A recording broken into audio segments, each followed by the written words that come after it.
పల్నాడు జిల్లా చిలుకలూరుపేట పట్టణంలో తహసీల్దార్ కార్యాలయం వద్ద నల్లమడ రైతు సంఘం నాయకులు బర్లీ పొగాకు రైతులు ధర్నా చేపట్టారు. ఇకైతే ముఖ్యంగా బర్లీ పొగాకు కంపెనీలు డైరెక్ట్గా రైతుల వద్ద నుంచి కొనుగోలు చేయాలని డిమాండ్ చేశారు. అలాగే మద్దతు ధర ఇవ్వాలని కోరారు.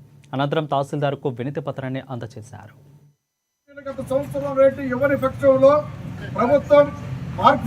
తదితర ప్రభుత్వ సంస్థల ద్వారా కొనుగోలు చేసే రైతులను ఆదుకోవాలి.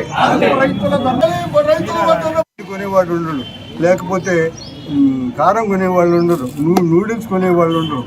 తీవ్రమైనటువంటి క్రైసిస్లో పడే అవకాశం ఉంది. మీరు ప్రభుత్వం, కంపెనీలు రైతుల యొక్క శక్తిని గుర్తించి రైతుల కోసం ఖచ్చితంగా మీరు కొనాలని, సరైన రేటు ఇవ్వాలని ప్రభుత్వం కూడా ఆదుకోవాలని చెబుతున్నాం. తర్వాత ఇంకొక విషయం ఏంటంటే, టొబాకో బోర్డు అనేటువంటిది ఏర్పడింది. టొబాకో బోర్డు అనేటువంటిది పొగాకు పండించే రైతుల సంక్షేమం కోసం. దాంట్లో దొర పొగాకు లేకపోతే ఒరిజినల్ పొగాకు మాత్రమే ఉంది, ఇది లేదు అని చెప్పి పెట్టుకున్నారు వాళ్ళు రూల్స్. మేము అడుగుతుంటే ఈ పరిధిలో లేదంటున్నారు. కాదు, ఇది కూడా పొగాకే. పొగాకు పరిధిలో జరగాలా, దీనికి రూల్స్, రైట్స్, వ్యవహారం అంతా కూడా ఉండాలని చెప్పి మేము కోరుతున్నాం. ఇది ఖచ్చితంగా వెంటనే ప్రభుత్వం ఆదుకోవాలని.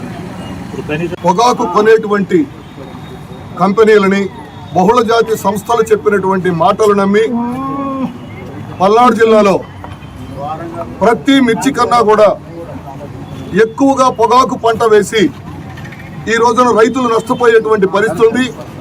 ఒక గుండు సూది తయారు చేసేటువంటి పారిశ్రామికవేత్త తాను ఉత్పత్తి చేసినటువంటి గుండు సూదికి రేటు నిర్ణయించినప్పుడు 6 కాలం కష్టించి, శ్రమ తోడ్చి, రక్తం చిందించి పంట పండించేటువంటి రైతుకు మాత్రం